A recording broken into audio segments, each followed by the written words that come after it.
Part 1, Chapter 1. Chad watched as the hunched elderly man tied off his skiff in front of the fuel dock and marched stiffly toward the sliding glass door. Chad had seen him float by the fuel dock on his skiff during his first couple of days on the job, but the man hadn't stopped by until now. The small boat, a raft really, made of plywood layered over more wood, layered over styrofoam, was flat and rectangular, some 6 feet across and 10 feet long. The edges were worn, the corners slightly dinged. It was hard to tell the difference between bow and stern when it was moored, unless you saw the small 2-stroke outboard hanging into the water on one side, or saw the stern side door of the thin phone booth-shaped pilot house mounted smack dab in the middle of the deck. While piloting, the old man stood half in the pilot house and half out in the weather. One hand gripped a thin black steering wheel, and the other rested on the throttle. His small dog, a black miniature pinscher, raced back and forth from the bow to the stern. On windy days, the water washed over the bow, and the man seemed to bob along the river in an upright casket with windows.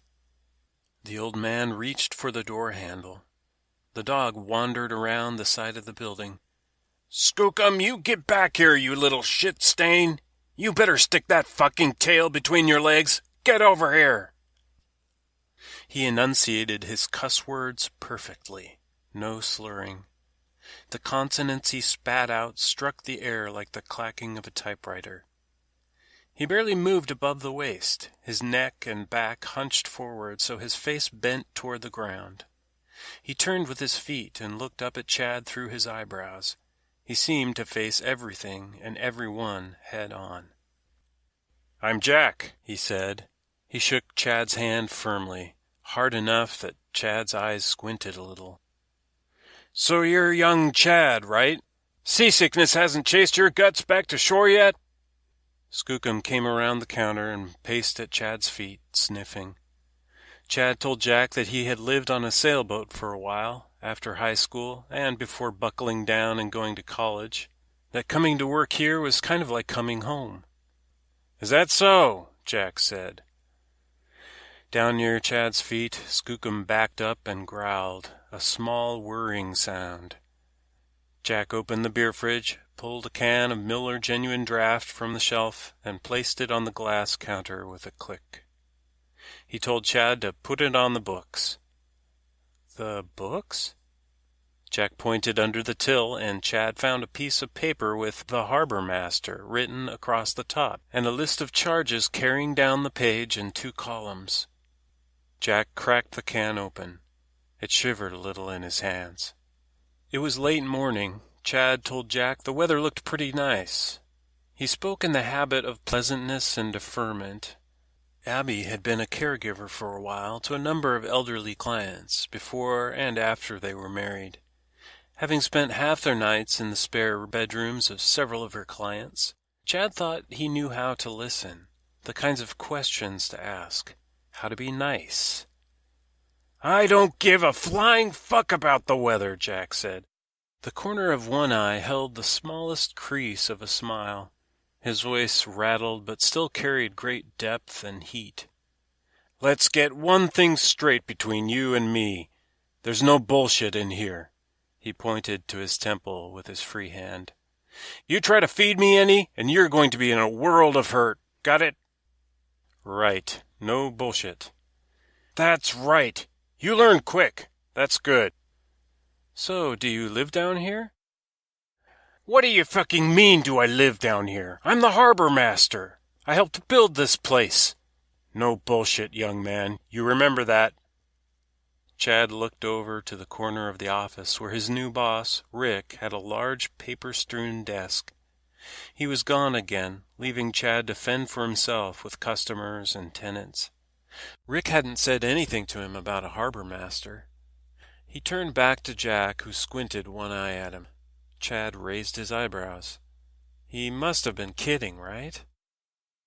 Chad said, "Harbor master, huh?" "Damn straight.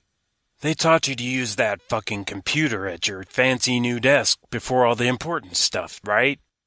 Well, I live in that floating cedar shack, furthest one on the downstream side, which means I get to see every last piece of bullshit that comes floating out of this place. You remember that? Jack took a drink. A drop of beer hung from his chin. He didn't seem to notice, or didn't care. Hear you just graduated. An English major. Chad nodded.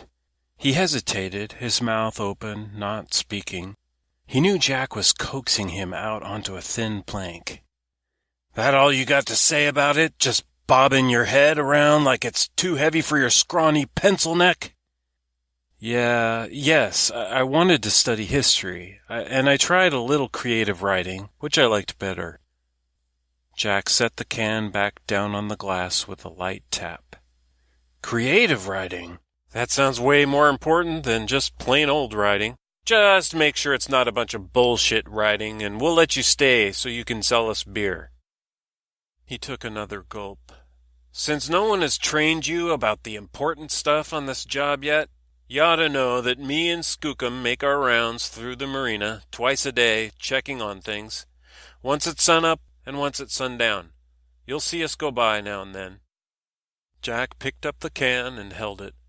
He asked how the boss was treating Chad, how things were coming along. Chad asked which answer he wanted, the one where he said, fine and good and Rick is sure a swell guy, or the other.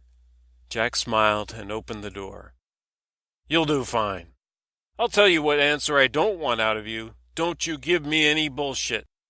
Come on, Skook. Vamonos. Chad watched from behind the counter as the dog hopped onto the skiff and Jack unwound the dock line with his foot. The outboard engine sputtered to life and they puttered away downstream.